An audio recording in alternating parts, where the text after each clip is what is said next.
Hello students, কেমন আছো তোমরা? আশা রাখছি তোমরা ভালো আছো। আগের ভিডিও তোমাদের অলরেডি দেখা হয়ে গেছে। আর যদি তোমরা আগের ভিডিও দেখে থাকো, আগের ভিডিওতে আমি যে অঙ্কগুলো করিয়েছি সেগুলো যদি খাতায় ভালো করে প্র্যাকটিস করে থাকো, না দেখে করে থাকো, আর আমি যে অঙ্কগুলো করিয়ে দিয়েছিলাম তার পাশাপাশি আমি তোমাদের কিছু হোমওয়ার্ক করতে দিয়েছিলাম, সেই হোমওয়ার্কগুলো যদি করে থাকো তাহলে তোমরা কিন্তু সিমেট্রিক সার্কিটের আন্ডারে মিরর সিমেট্রি বলো বা ফোল্ডিং সিমেট্রি বলো, তোমাদের এই দুটো মেথডে অলরেডি মাস্টারি হয়ে গেছে। আর যদি তোমাদের এই দুটো মেথডে যদি মাস্টারি হয়ে থাকে তাহলে সিমেট্রিক সার্কিটের যে কোনো অঙ্ক তুমি ইজিলি সলভ করতে পারবে। আগের ভিডিওতে তো আমি ধরো সিমেট্রিক সার্কিটের অ্যাপ্লিকেশনগুলো দেখিয়েছিলাম, মিরর সিমেট্রি আর ফোল্ডিং সিমেট্রি দিয়ে কিভাবে অঙ্কগুলো সলভ করব এটা আমি বলে দিয়েছিলাম। তার আগের ভিডিওতে মানে তারও আগের ভিডিওতে আমি তোমাদের মিরর সিমেট্রি কি, ফোল্ডিং সিমেট্রি কি, এই নিয়মগুলো কোথা থেকে আসছে সেগুলো বলেছিলাম। এবারে ঘটনা হচ্ছে, যারা আগের ভিডিও ভালো করে দেখোনি, আগের দুটো ভিডিও ভালো করে দেখোনি, তারা কিন্তু আজকের ভিডিও কিচ্ছু বুঝতে পারবে না। তাই জন্য আজকের ভিডিও যারা নতুন দেখতে এসেছো, যারা আগের দুটো ভিডিও দেখোনি, তারা কিন্তু প্লিজ আগের দুটো ভিডিও দেখো, নাহলে আজকের ভিডিওটা কিন্তু বুঝতে পারা তোমাদের জন্য চাপ হয়ে যাবে। এবারে যারা আগের দুটো ভিডিও অলরেডি দেখে নিয়েছো তাদের মাথায় প্রশ্ন আসতে পারে, স্যার আপনি কি সিমেট্রিক সার্কিট এখনো শেষ করেননি? আর কত বড় লেকচার হবে? দেখো একটা কথা বলে দিই, সিমেট্রিক সার্কিট কিন্তু অফিসিয়ালি শেষ হয়ে গেছে, কিন্তু একটা জিনিস লক্ষ্য করে দেখো, আগের ভিডিওতে আমি যতগুলো অঙ্ক করিয়েছিলাম সেই অঙ্কগুলো কিন্তু, যতগুলো সার্কিট আমি করিয়েছিলাম সেই সার্কিটগুলো কিন্তু 2D শেপের ছিল। আজকের ভিডিওতে আমি শুধুমাত্র 3D শেপের সার্কিটগুলোকে সলভ করে দেখাবো। কারণ 3D শেপ মানে এখানে কিন্তু কিউবের অঙ্কগুলো, যেই মেন, নিট আর এইচএস পয়েন্ট অফ ভিউ থেকে তেমন ইম্পর্টেন্ট নয়, কিন্তু নিট আর যেই মেন পয়েন্ট অফ ভিউ থেকে খুব ইম্পর্টেন্ট। এখন তোমরা বলবে, স্যার আপনি আগের ভিডিওতে কেন করিয়ে দেখাননি? দেখো, সব থেকে প্রথমে ডিসক্লেমার দিয়ে রাখি, এই যে কিউবের অঙ্কগুলো যেটা আমি তোমাদের করাবো, এটা জেনারেলি যেই মেন আর নিট পয়েন্ট অফ ভিউ থেকে যেহেতু ইম্পর্টেন্ট, আর তোমরা প্রত্যেকে ভালো করে জানো যেই মেন আর নিটে কিন্তু অঙ্কটাকে সলভ করে দেখাতে হয় না। তাই জন্য এই কিউবের যে অঙ্কগুলো আমি আজ করাবো না, ম্যাক্সিমাম ছেলেমেয়েরা অ্যান্সার মুখস্থ করে নেয়। কারণ শুধুমাত্র ওএমআরসিটা গোল দাগ দিতে হয়, তুমি জানো যেই মেনে আর নিটে কি হয়, ওএমআরসিটা শুধু গোল দাগ দিতে হয়।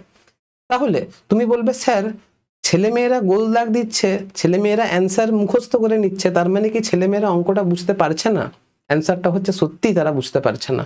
কেন বুঝতে পারছে না? কারণ এই যে কিউবের অঙ্কগুলো আজকে আমি তোমাদের দেখাবো, সেই কিউবের অঙ্কগুলো বইয়ে এত কমপ্লিকেটেড ওয়েতে করে দেওয়া আছে যেটা ছেলেমেয়েরা ভালো বুঝতে পারে না। ছেলেমেয়েরা কি, আমি নিজেই বুঝতে পারি না, তো ছেলেমেয়েরা কি করে বুঝতে পারবে? এখন আমি যখন অ্যাজ এ স্টুডেন্ট যখন কিউবের অঙ্কগুলো শেখার চেষ্টা করছিলাম, তখন আমি ইউটিউবে ডিফারেন্ট বড় বড় স্যারদের ভিডিও আমি দেখেছি। এখন তাহলে আমি কেন এই ভিডিওটা আলাদা, মানে কেন এই কিউবের অঙ্কগুলো আলাদা করে আলাদা করে ভিডিওর আন্ডারে রাখতে চাইছি? ঘটনা হচ্ছে, এই কিউবের এই কিউবের যে 3টে অঙ্ক করাবো সেগুলো কিন্তু একটা ভিডিওতে, খুব কম ভিডিওতেই দেওয়া রয়েছে। আমি এটা একবারও বলছি না আমি যেটা আজকে করে দেখাচ্ছি সেটা আমি প্রথম করে দেখাচ্ছি, আমি এমন একজন ব্যক্তি যে কিউবের অঙ্কগুলো প্রথম সলভ করছি না, এমনটা কিন্তু একদমই নয়। আমি কিন্তু স্যারদের কাছেই শিখেছি। আমি চাইছি যে কিউবের অঙ্কগুলো একটা ভিডিওর আন্ডারে থাকুক, যাতে করে একটা ভিডিও দেখে নিলে তোমাদের কিউবের আর কোনো অঙ্ক যাতে না আটকায়। তাই জন্য আমার উদ্দেশ্য ছিল যে কিউবের অঙ্কগুলো আমি আলাদা ভিডিওতে রাখবো, আর বাদবাকি অঙ্কগুলো তার জন্য আলাদা একটা ভিডিওতে অলরেডি করেই নিয়েছি। তো চলো, আর বেশি কিছু ইন্ট্রোডাকশন দেবো না, আর বেশি কিছু বলবো না, ভিডিওতে শুরু করব। তার আগে, ভিডিও শুরু করার আগে আমি আমার পরিচয় দিয়ে দিই। আমি হলাম তোমাদের ফিজিক্স মেন্টর বলতে পারো, ফিজিক্স গাইডার বলতে পারো, দাদা বলতে পারো, স্যার বলতে পারো, যা খুশি বলতে পারো। আমার নাম হচ্ছে রাজেশ দে। আমি দীর্ঘ 4-5 বছর ধরে নিট আর যেই মেন ফিল্ডে কাজ করছি, আর দীর্ঘ 10-11 বছর ধরে আমি ফিজিক্স টিউশন তোমাদেরকে পড়িয়ে আসছি আর কি। যাই হোক, তো আজকের ভিডিও শুরু করছি। এখন যেহেতু আজকে কিউবের অঙ্ক করাবো, তাই জন্য আগে একটা কিউবিক্যাল সার্কিট আমি ড্র করে নিচ্ছি। দেখো,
এই হলো মোটামুটি কিউবিক্যাল সার্কিট। ঠিক আছে,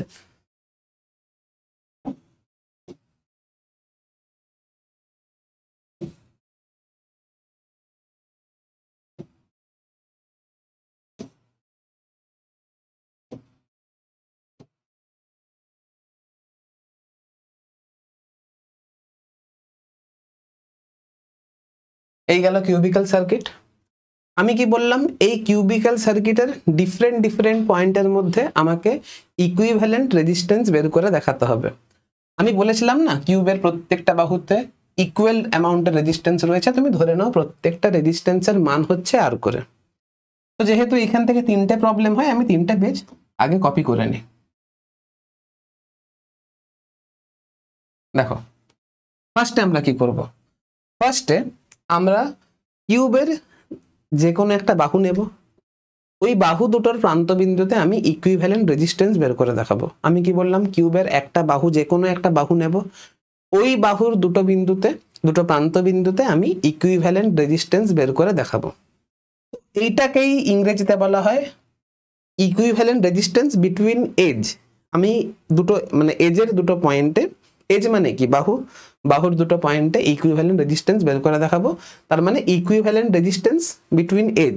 ঠিক আছে,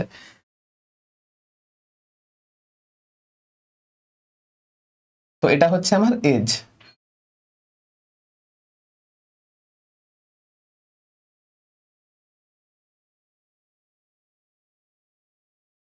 এজের মধ্যে বের করে দেখাবো।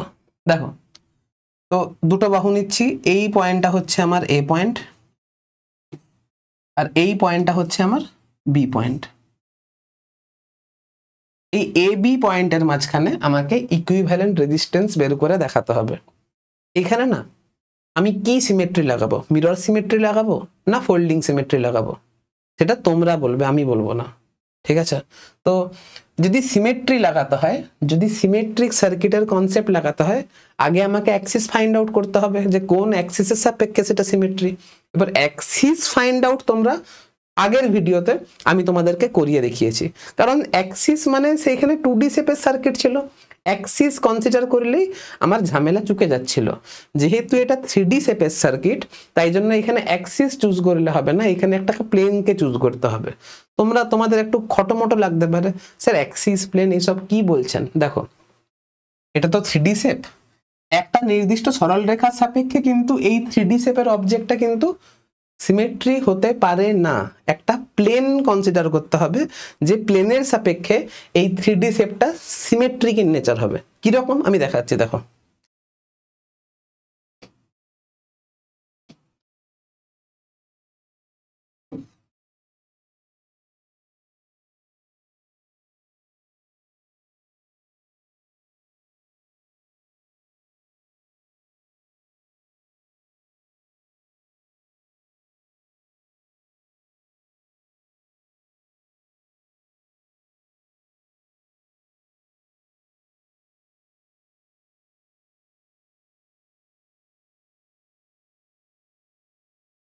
দেখো, কিছু বুঝতে পারছো?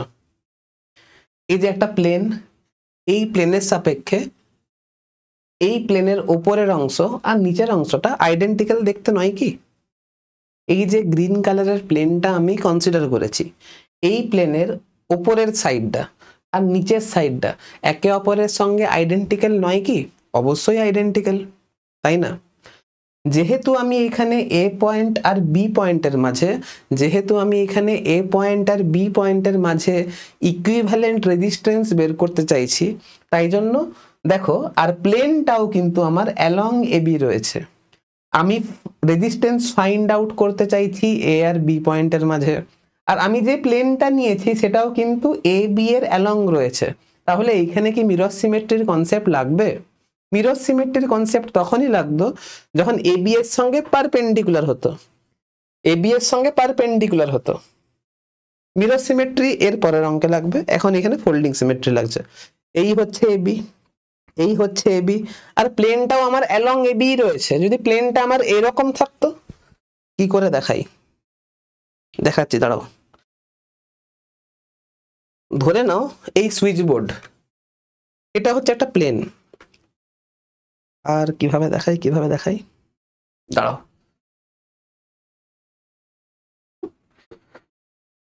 এই যে এটা হচ্ছে আমার প্লেন, আর এটা ছিল আমার এবি পয়েন্ট,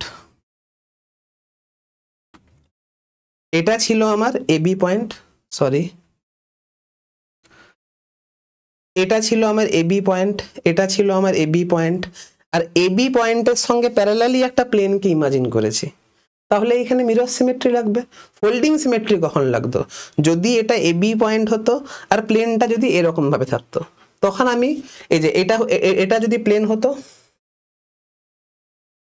এটা যদি প্লেন হতো আর এবি পয়েন্টটা এইখানে থাকতো, এটা যদি প্লেন হতো আর এবি পয়েন্টটা এইখানে আর এইখানে থাকতো, তখন মিরর সিমেট্রি লাগতো।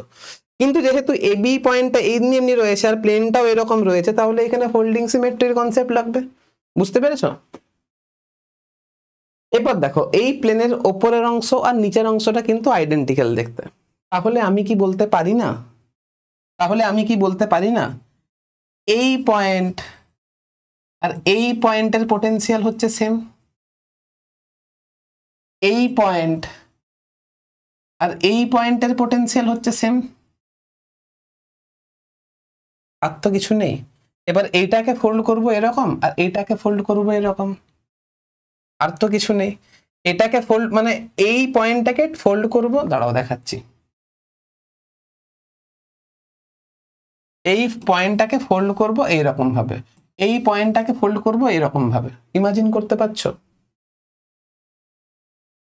যদি এই পয়েন্টটাকে ফোল্ড করে নি, তাহলে যে আমার চেঞ্জড সার্কিটটা দেখতে হবে সেটা কিরকম দেখতে হবে, দেখো দেখাচ্ছি।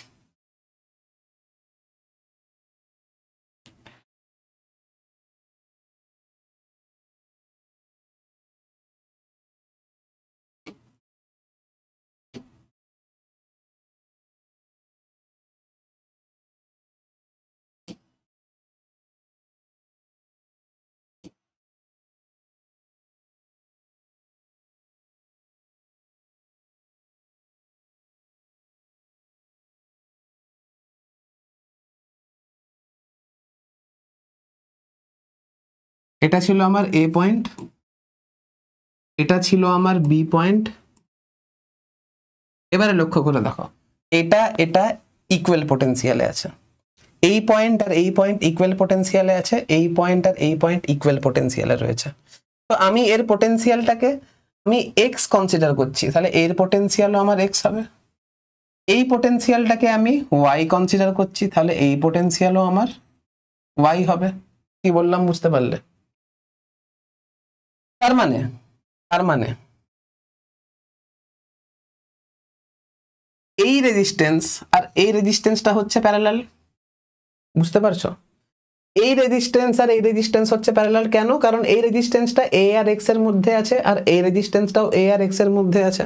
ফোল্ড করছি তো, তাহলে এইখানে একদম বসিয়ে দেব r/2, এখানে বসিয়ে দেব r/2। আবার লক্ষ্য করে দেখো, এই রেজিস্ট্যান্স আর এই রেজিস্ট্যান্স হচ্ছে প্যারালাল কম্বিনেশনে রয়েছে। কারণ এই পয়েন্টটাকে আমি যদি পি পয়েন্ট নাম দিই, এই পয়েন্টটাকে যদি আমি পি পয়েন্ট নাম দিই, তার মানে এই রেজিস্ট্যান্সটা এক্স আর পি এর মাঝখানে আছে, এই রেজিস্ট্যান্সটাও এক্স আর পি এর মাঝখানে আছে, আছে তো? তাহলে এইটা এটা তাহলে মানে প্যারালাল কম্বিনেশন, তাহলে এইটা এটা r/2, তাহলে এটা এটা r/2, এইটা হয়ে গেল আমার r/2, এইটা হয়ে গেল আমার r/2, এটা হয়ে গেল আমার r/2। আবার লক্ষ্য করে দেখো, এইখানে এই রেজিস্ট্যান্স আর এইখানে এই রেজিস্ট্যান্স আমার প্যারালাল কম্বিনেশনে রয়েছে, তার মানে এইখানে এটাও হয়ে যাবে r/2, এইখানে এইটাও হয়ে যাবে r/2। আবার লক্ষ্য করে দেখো, এই রেজিস্ট্যান্স আর এই রেজিস্ট্যান্স প্যারালাল কম্বিনেশনে রয়েছে, এই পয়েন্টটা যদি পি হয়, এই পয়েন্টটাকে আমি কিউ নাম দিচ্ছি, এই পয়েন্টটাকে আমি কিউ নাম দিচ্ছি। দেখো, এই রেজিস্ট্যান্সটা ওয়াই আর কিউ বিন্দুর মাঝখানে আছে আর এই রেজিস্ট্যান্সটাও ওয়াই আর কিউ বিন্দুর মাঝখানে আছে, তাহলে ফোল্ড করলে এটাও আমার r/2 হয়ে যাবে, তাহলে এইটাও আমার r/2 হয়ে যাবে, এটাও আমার r/2 2 হয়ে যাবে। আবার তুমি লক্ষ্য করে দেখো, এই যে এই রেজিস্ট্যান্স আর এই রেজিস্ট্যান্স, দেখো এই রেজিস্ট্যান্সটাও এক্স আর ওয়াই এর মাঝখানে আছে, এই রেজিস্ট্যান্সও এক্স আর ওয়াই এর মাঝখানে আছে। তার মানে এইটাও, এই রেজিস্ট্যান্সও হয়ে যাবে আমার r/2, এটাও হয়ে গেল আমার r/2। বোঝা গেল? এখন দেখো পড়ে কে আছে, এটা পড়ে আছে আর এটা পড়ে আছে, এটা পি আর কিউ এর মাঝখানে আছে, তাহলে এখানে আর হবে, এইখানে একটা আর হবে, আর এখানে একটা আর হবে, এটা আমার আর হবে, আর এইখানে আমার আর হবে। বাস, গল্প শেষ, কারণ সব রেজিস্ট্যান্সের কাজ আমার শেষ হয়ে গেছে। বোঝা গেল? এবারে তুমি লক্ষ্য করে দেখো, এটা এটা এটা সিরিজ কম্বিনেশন, এটা এটা এটা সিরিজ কম্বিনেশন।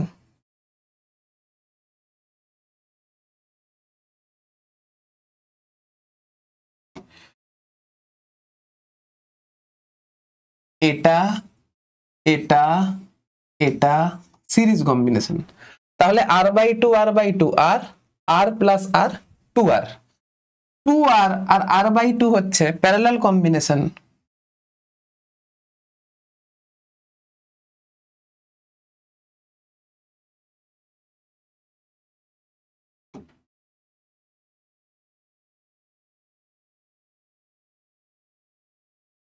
এই যে কত হচ্ছে, এটা উপরে আছে 2r আর নিচে আছে r/2, তাহলে 2r আর r/2 হচ্ছে প্যারালাল কম্বিনেশন। তাহলে আমার এই জায়গাটার ইকুইভ্যালেন্ট রেজিস্ট্যান্স হবে 2r আর r/2 প্যারালাল কম্বিনেশনে রয়েছে, তাহলে 2 into half by 2 plus half.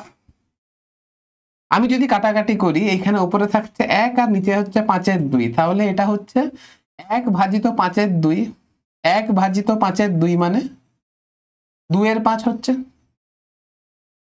এই উপরের অংশের ইকুইভ্যালেন্ট রেজিস্ট্যান্স দাঁড়াচ্ছে 2/5। তার মানে এখন লক্ষ্য করে দেখো, এখন লক্ষ্য করে দেখো, এই r/2 এইখানে আছে 2r/5, আরটা লিখতে ভুলে গেছি, এটা হয়ে গেল আমার 2r/5, 2r/5, আর এইটা হয়ে গেল r/2। এরা আছে parallel combination, sorry series combination. আমি সার্কিটটাকে রিড্র যদি করি, সেটা দাও, সার্কিটটাকে আমি রিড্র করে নিচ্ছি, আমি তোমাদেরকে আস্তে আস্তে বোঝাচ্ছি, ঠিক আছে, যাতে করে বুঝতে সমস্যা না হয়। কারণ কি বললাম, ম্যাক্সিমাম ছেলে মেয়ে কিন্তু এই অঙ্কগুলো বুঝতে তারা প্রবলেম ফেস করে। ঠিক আছে, অঙ্কটা বুঝে নাও, লাস্টে তোমাদেরকে শর্ট ট্রিক বলবো, চিন্তা করো না। আমি এই সার্কিটটাকে যদি আমি রিড্র করতে চাই, সার্কিটটাকে যদি রিড্র করি,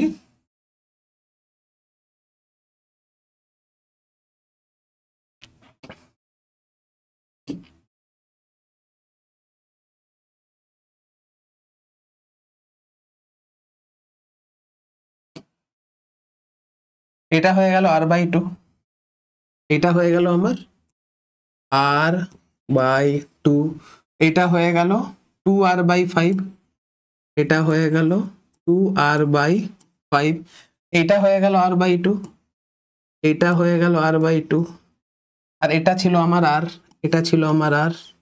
আমি রেজিস্ট্যান্স বের করতে চাইছি এ পয়েন্ট আর বি পয়েন্টের মাঝে, আমি রেজিস্ট্যান্স বের করতে চাইছি এ পয়েন্ট আর বি পয়েন্টের মাঝে। এখন লক্ষ্য করে দেখো, r/2 r/2 আর 2r/5 কত হচ্ছে, r/2 r/2 হয়ে গেল r, r প্লাস 2r/5, মানে এই পুরো জায়গাটা কত হলো,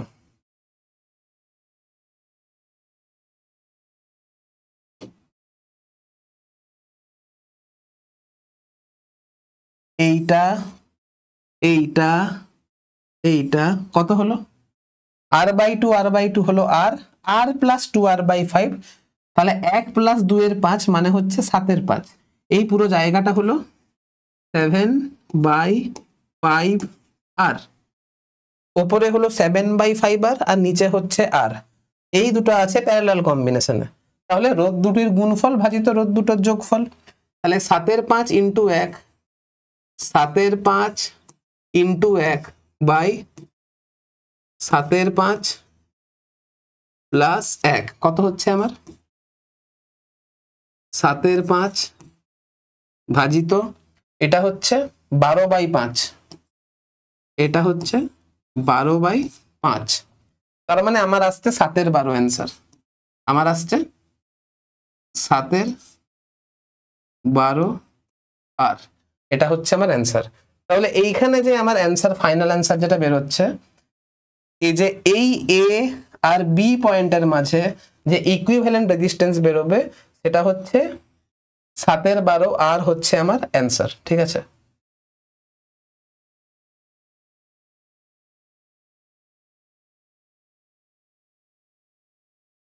তার মানে এই যে এজের ক্ষেত্রে কত অ্যান্সার বেরোবে?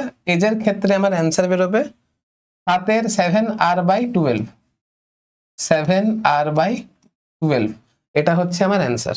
বুঝতে পেরেছো?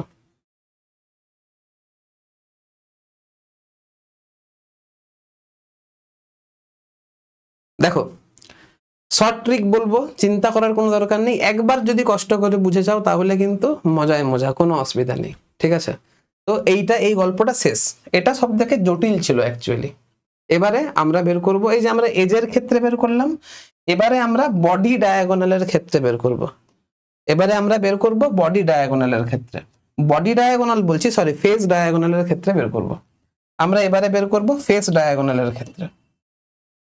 এবারে আমরা বের করব ফেস ডায়াগোনালের ক্ষেত্রে,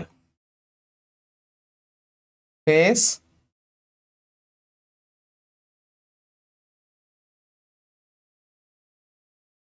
ফেস ডায়াগোনাল।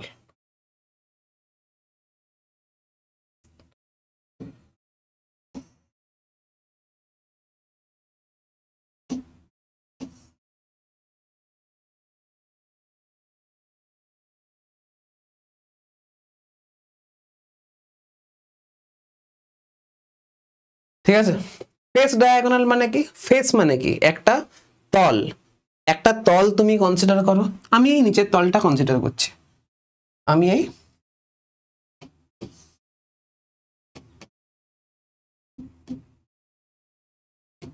এই নিচের তলটা কনসিডার করছি। তল নিয়েছি, এই তলের যে কোনো একটা ডায়াগোনাল বরাবর আমি ইকুইভ্যালেন্ট রেজিস্ট্যান্স বের করব।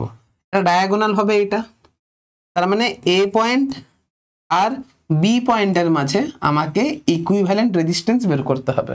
এই যে এ পয়েন্ট আর বি পয়েন্টের মাঝে আমাকে এখানে ইকুইভ্যালেন্ট রেজিস্ট্যান্স বের করতে হবে। কি করে বের করব? দেখো, এই যে ঘনকটা, এক সেকেন্ড দাঁড়াও,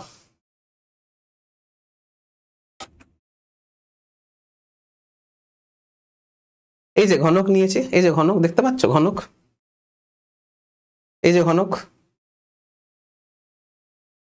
এই ঘনকের যে কোনো একটা তল নাও, এই ঘনকের যে কোনো একটা তল নাও, এই তলের যে কোনো দুটো, মানে এই তলের উপর একটা কর্ণ ড্র করো, কর্ণ ড্র করো। কর্ণ ড্র করলে এই যে দুটো পয়েন্ট, এই দুটো পয়েন্টের মাঝখানে আমাকে এখন ইকুইভ্যালেন্ট রেজিস্ট্যান্স বের করতে হবে। এখন এটাকে যদি বের করতে হয়, তাহলে এই কিউবটাকে যদি তুমি উপর থেকে দেখো, এই কিউবটাকে যদি তুমি উপর থেকে দেখো, এই কিউবটাকে যদি আমি উপর থেকে দেখি, যদি আমি কিউবটা উপর থেকে দেখি, তাহলে এই কিউবটা দেখতে কি রকম হবে? নিচের তলটা দেখাচ্ছি কেমন দেখতে হবে, আমি আঁকছি, তুমি একটু জাস্ট ফিল করার চেষ্টা করো, দেখতে কি এরকম হবে?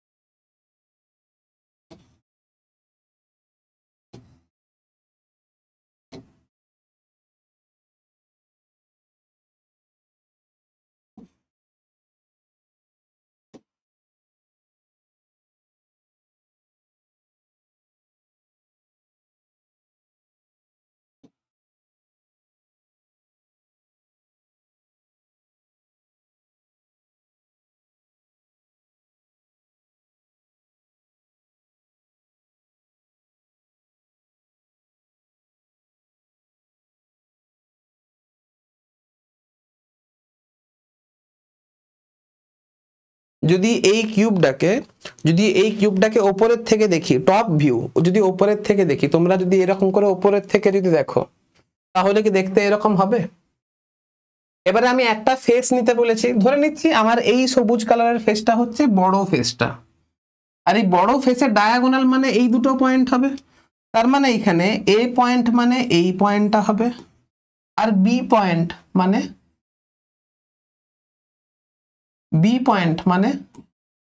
এই পয়েন্টটা হবে।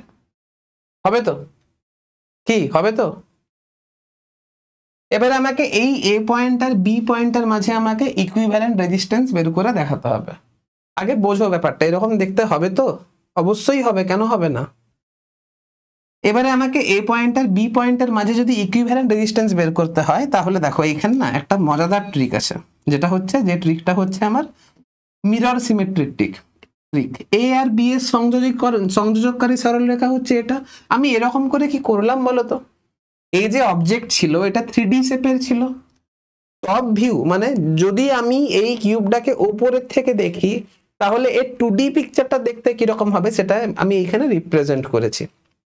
কারণ যখন আমি মিরর সিমেট্রির কনসেপ্ট লাগাবো, তখন সেটা যদি 2D ফিগারে, যদি যে কোনো সিমেট্রি, এর আগের অঙ্কটাতে কি হচ্ছিল, এর আগের অঙ্কটাতে ব্যাপারটা 3D শেপের ছিল, তাই জন্য তোমাদের বুঝতে কিন্তু অসুবিধা হচ্ছিল। দাঁড়াও,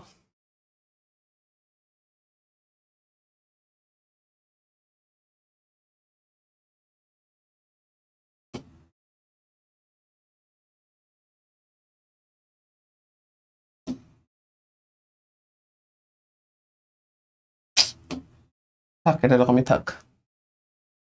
এই যে এই শেপটা দেখতে 3D শেপের ছিল বলে অসুবিধা হচ্ছিল, আমি এটাকে কনভার্ট করে নিলাম 2D তে, এইটাকে কনভার্ট করে নিলাম 2D তে। এবারে তো আমার মিরর সিমেট্রি আর ফোল্ডিং সিমেট্রির কনসেপ্ট লাগাতে সুবিধা হবে, তাই না? তাই জন্য আমি এটাকে 2D শেপে কনভার্ট করে দিলাম। আগের ক্ষেত্রে কিন্তু 2D শেপে কনভার্ট করা যেত না, তাই জন্য একটু বুঝতে কষ্ট হলো। যাই হোক, আমাকে এ আর বি পয়েন্টের মাঝখানে ইকুইভ্যালেন্ট রেজিস্ট্যান্স বের করতে হবে। এখন এ আর বি এর সঙ্গে পারপেন্ডিকুলার ডাইরেকশন আমি যদি একটা মিররকে যদি ইমাজিন করতে পারি, করেছি।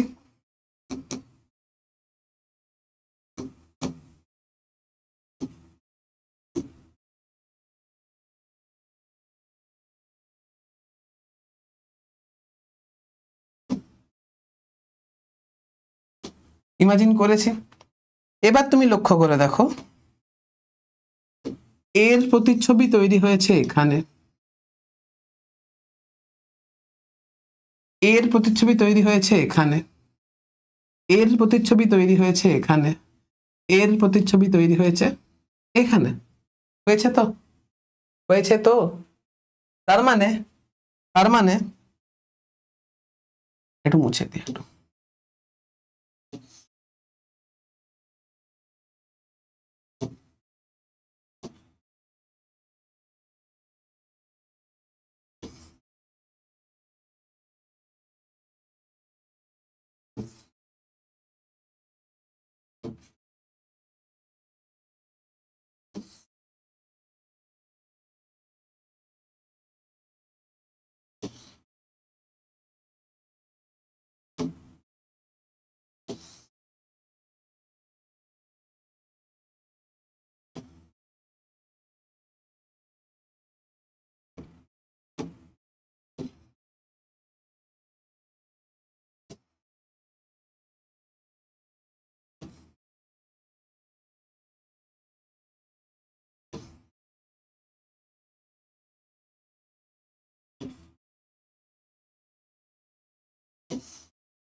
ঠিক আছে, এই যে এর ছবি তৈরি হচ্ছে এখানে, এর ছবি তৈরি হচ্ছে এখানে, এর ছবি তৈরি হচ্ছে এখানে, এর ছবি তৈরি হচ্ছে এখানে। তার মানে এই রেজিস্ট্যান্সের মধ্যে কোনো কারেন্ট যাবে না, এই রেজিস্ট্যান্সের মধ্যে কোনো কারেন্ট যাবে না, তাই না? তাহলে এটা থাকা না থাকা সমান, এটা থাকা না থাকা সমান, সমান তো? এবারে তো তুমি নিজেই অঙ্কটা করতে পারবে। কিছু আছে অঙ্কটাতে? আর কিচ্ছু নেই অঙ্কটাতে। এবারে অঙ্কটা করার দায়িত্ব তোমার, আমার তো বলার মতো কিছু নেই আর।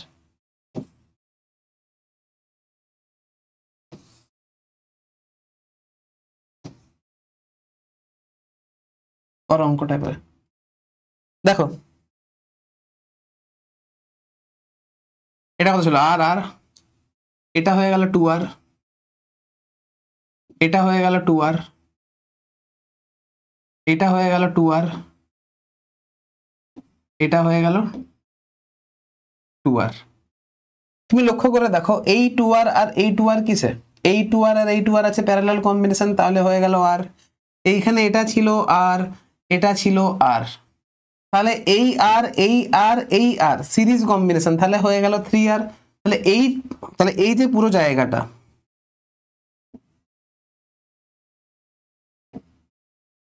এই যে পুরো ভেতরের জিনিসটা, এটা কত হয়ে গেল 3r হয়ে গেল। তার মানে এই 2r এই 3r আর এই 2r কিসে আছে, প্যারালাল কম্বিনেশনে রয়েছে। তুমি এটাকে একটু ভালো করে ড্র করতে পারো, কোনো অসুবিধার কিছু নেই।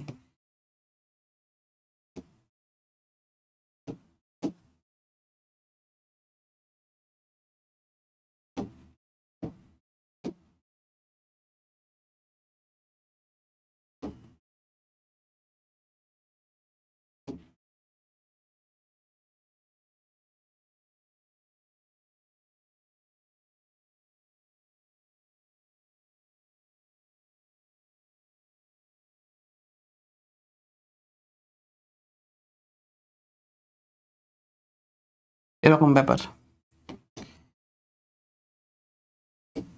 এটা হয়ে গেল কত,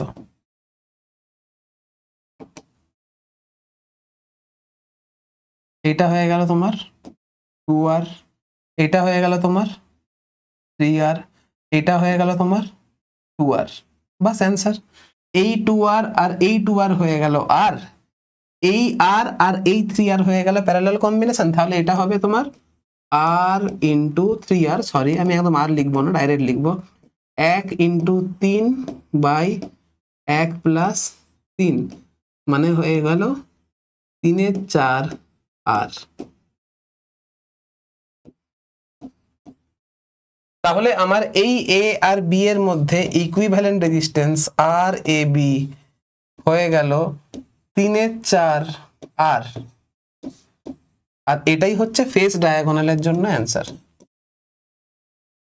এটা হয়ে গেল ফেস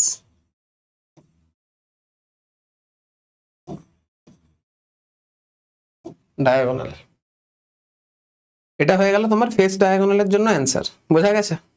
বাস এবারে নেক্সট লাস্ট আমাকে বের করতে হবে, এবারে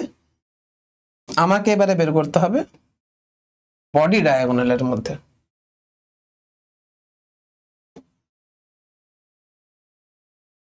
বডি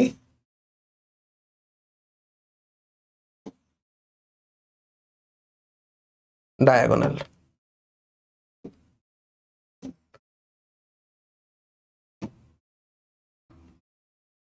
আমাকে বের করতে হবে বডি ডায়াগোনালের মধ্যে। বডি মানে এটা সোজা হবে, এটাকে আর ছোট করে লাভ নেই। বডি মানে অবশ্যই এখানে ফুল বডির কথা বলা হচ্ছে।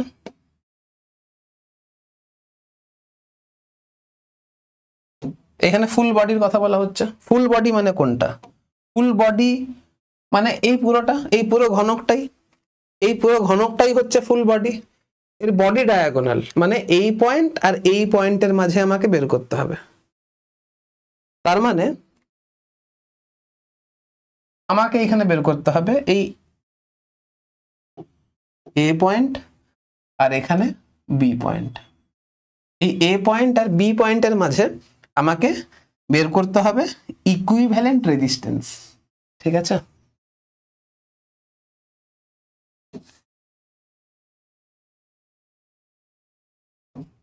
কি করে বের করবে? এই অঙ্কটা যদি করতে হয় তাহলে এইখানে তোমাকে মিরর সিমেট্রি দিয়েও হবে না, এখানে ফোল্ডিং সিমেট্রি দিয়েও হবে না। বলবে স্যার কেন, আরো কি নতুন কোনো সিমেট্রি আছে? দেখো একটা জিনিস খেয়াল করবে, মিরর সিমেট্রি কোথায় লাগছিল? যখন একটা নির্দিষ্ট প্লেনে ছিল, এই যে একটা সেম প্লেনে ছিল। আবার ফোল্ডিং সিমেট্রি কোথায় লাগছিল?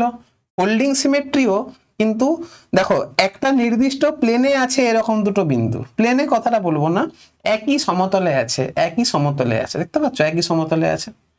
মানে এই নিচের ফেসটাতে ছিল এখানে তোমার, যখন আমি এজের ক্ষেত্রে বের করেছিলাম তখন নিচের যে তলটা ছিল সেই তলের এ আর বি বিন্দুর মধ্যে বের করেছিলাম। যখন আমি তোমার ফেস ডায়াগোনাল করলাম তখন নিচের তলের দুটো বিন্দুর মাঝে বের করেছিলাম। কিন্তু যখন এখানে বডি ডায়াগোনাল করব তখন তলগুলো কিন্তু আর সেম নেই, ঠিক আছে?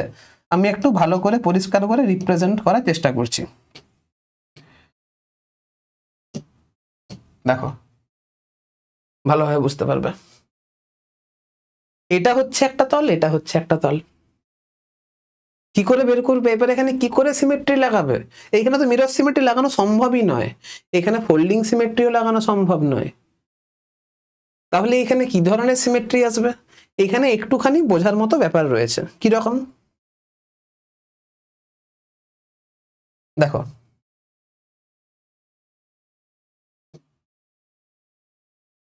আমি এটাকে এইদিকে এক্সটেন্ড করছি, এটাকে আমি এইদিকে এক্সটেন্ড করছি। তুমি লক্ষ্য করে দেখো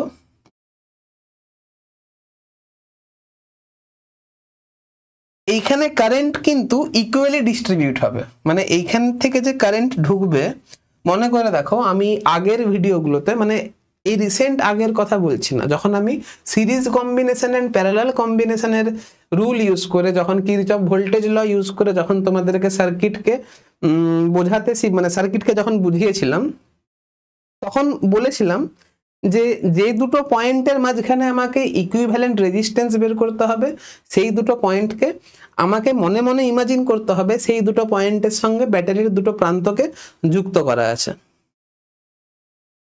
আমি সেইখানে ইমাজিন করতে বলেছিলাম সেই দুটো পয়েন্টের সঙ্গে ব্যাটারির দুটো প্রান্ত কিন্তু যুক্ত করা আছে।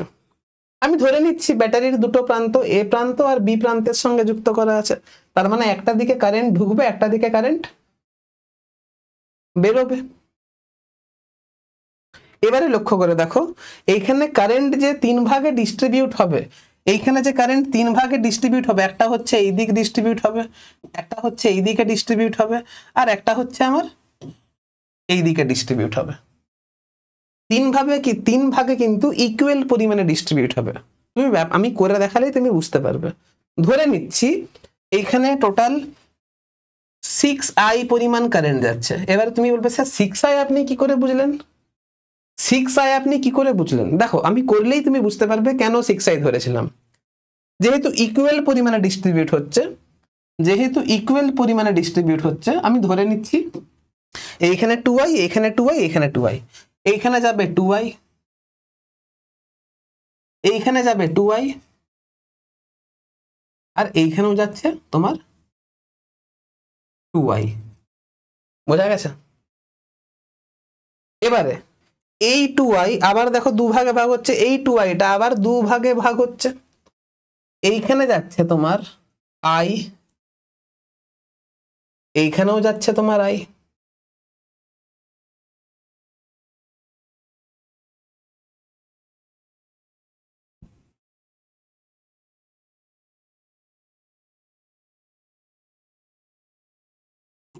এইখানেও যাচ্ছে তোমার i।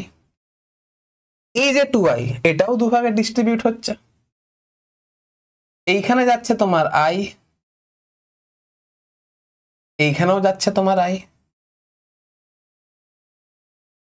আবার তুমি লক্ষ্য করে দেখো এই 2iটাও দুভাগে ডিস্ট্রিবিউট হচ্ছে, এইখানে যাচ্ছে মানে এই ব্রাঞ্চের মধ্য দিয়ে যাচ্ছে তোমার i, আর এটার মধ্যে আর এটার মধ্য দিয়েও যাচ্ছে তোমার i। তার মানে এই 2i ডিস্ট্রিবিউট হচ্ছে দুভাগে।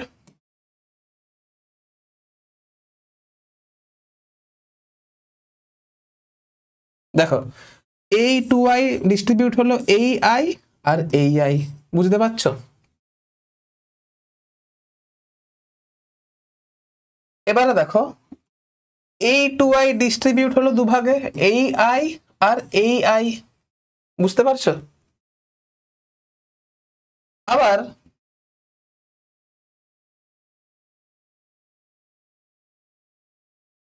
এই 2i ডিস্ট্রিবিউট হলো এই i আর এই আইতে, বুঝতে পারছো?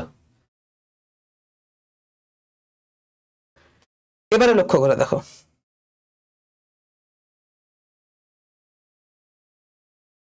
এই আই আর এই আই এখানে কত তৈরি করলো? এখানে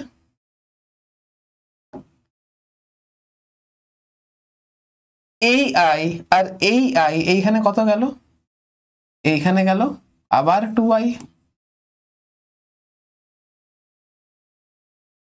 এই আই আর এই আই মিলে এইখানে কত গেল? 2i। আবার লক্ষ্য করে দেখো, এই আই আর এই আই কত করলো এখানে? 2i। এবার তাহলে বি পয়েন্টে কতটা কারেন্ট কালেক্ট হচ্ছে? এইদিকে গেল 2i, দেখো এইদিকে যাচ্ছে 2i, এইদিকে যাচ্ছে 2i, আর এইদিকে যাচ্ছে 2i।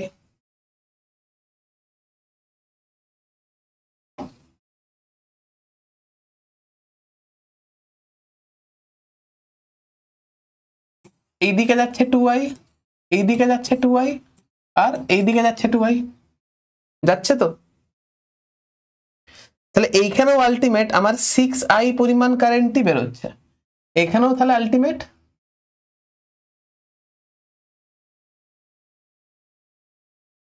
এইখানেও তাহলে আলটিমেট 6i পরিমাণ কারেন্টই বেরোচ্ছে।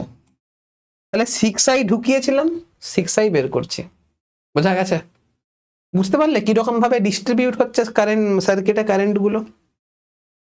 তাহলে আমাকে যদি এ পয়েন্ট থেকে বি পয়েন্টে পৌঁছাতে হয়, আমি কিছু ইমাজিনারি পয়েন্ট ইমাজিন করে নিচ্ছি। এটা হচ্ছে এক্স পয়েন্ট আর এটা হয়ে গেল ওয়াই পয়েন্ট।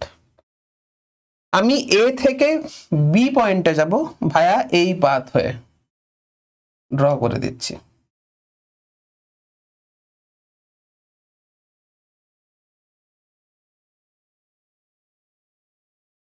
এই পাথ হয়ে,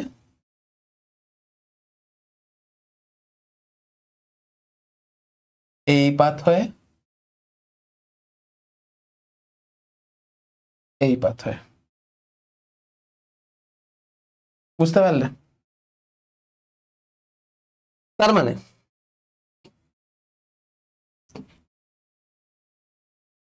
VA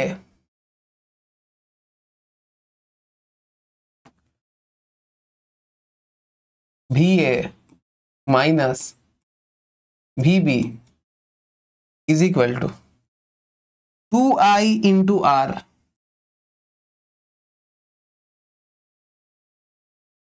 plus I into R plus 2i into R।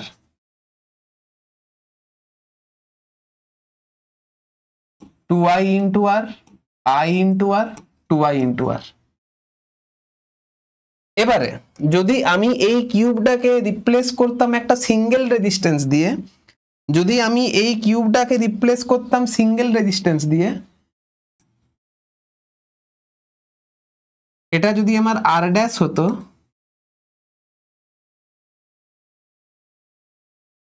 আর এটা যদি আমার এ পয়েন্ট হতো, আর এটা যদি আমার বি পয়েন্ট হতো, আর সার্কিটে যেহেতু 6i পরিমাণ কারেন্ট ঢুকেছিল, তাহলে VA minus VB is equal to 6i into R dash হতো, 6i ইন্টু আর ড্যাশ হতো। আর 6i into R dash is equal to হচ্ছে 22415 5 into I 5 into I into R। এইখান থেকে দেখো এই আই কেটে যাচ্ছে, তাহলে আর ড্যাশের যে মান দাঁড়াচ্ছে, আর ড্যাশের যে মান দাঁড়াচ্ছে, আর ড্যাশ ইজ ইকুয়াল টু হচ্ছে 5R/6। আর এটাই হচ্ছে আমার এই কোয়েশ্চেনের অ্যান্সার।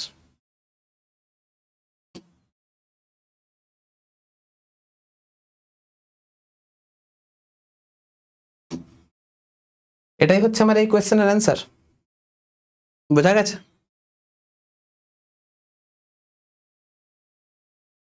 আমি অঙ্কটা তোমাদেরকে অনেক আস্তে করিয়েছি, ঠিক আছে? অনেক ছেলেরা বুঝতে পারোনি V A minus VB is equal two এটা কি করে লিখলাম, এটা কি করে লিখলাম, তাদের জন্য আমি একটু ক্যালকুলেশনটা করে দিচ্ছি। দেখো জায়গা তো সেরকম ভাবে নেই, তাও চেষ্টা করে দেখি নাও।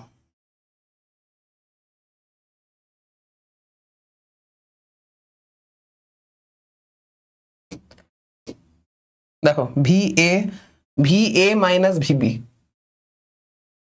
V A minus VB is equal to VA minus VX,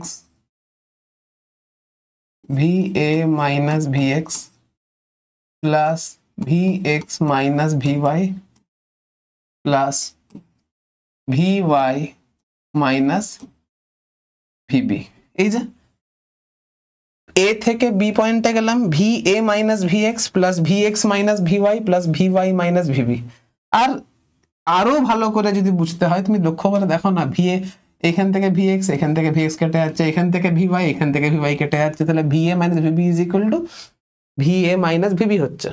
কি আছে এটাতে, কি ছিল এটাতে? তাহলে এই গেল তোমাদের এক্সপ্লেনেশন।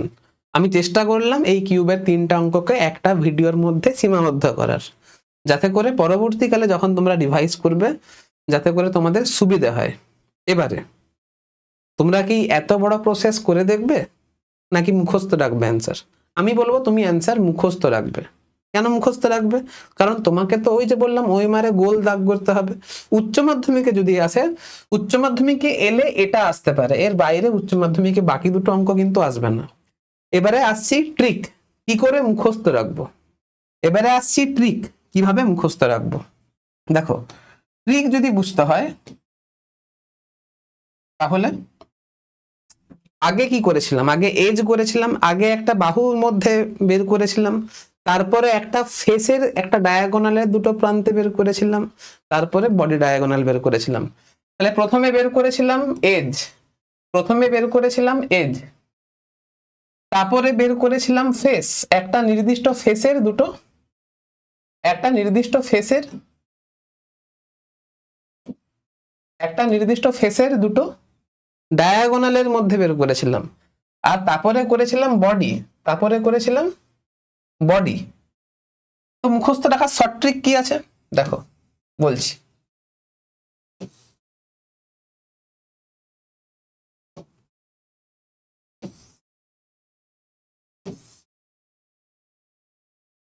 প্রথমে কি করবে, আগে বাই বাই বাই দিয়ে দাও, বাই বাই বাই।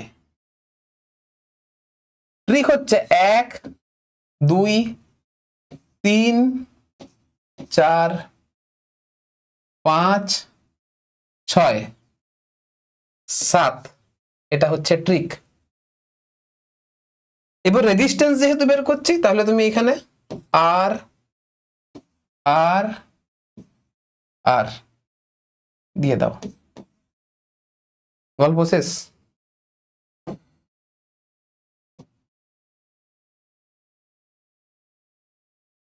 এটা ছিল এজের মধ্যে, এটা ছিল ফেসের মধ্যে, আর এটা ছিল বডির মধ্যে।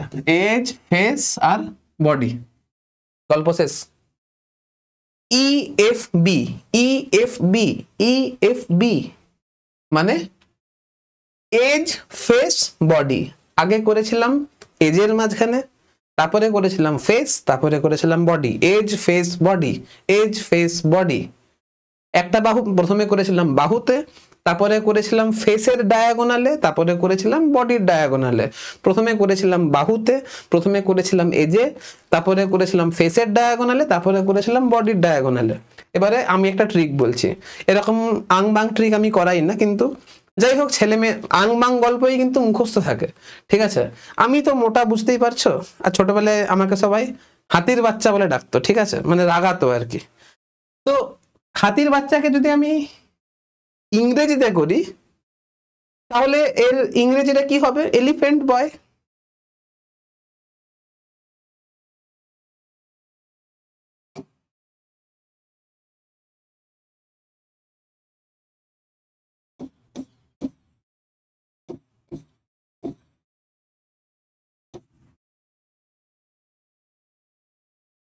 Elephant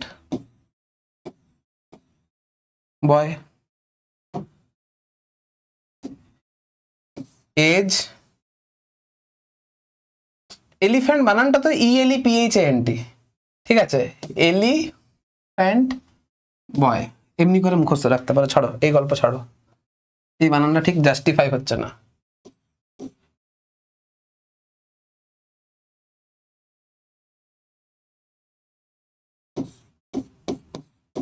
elephant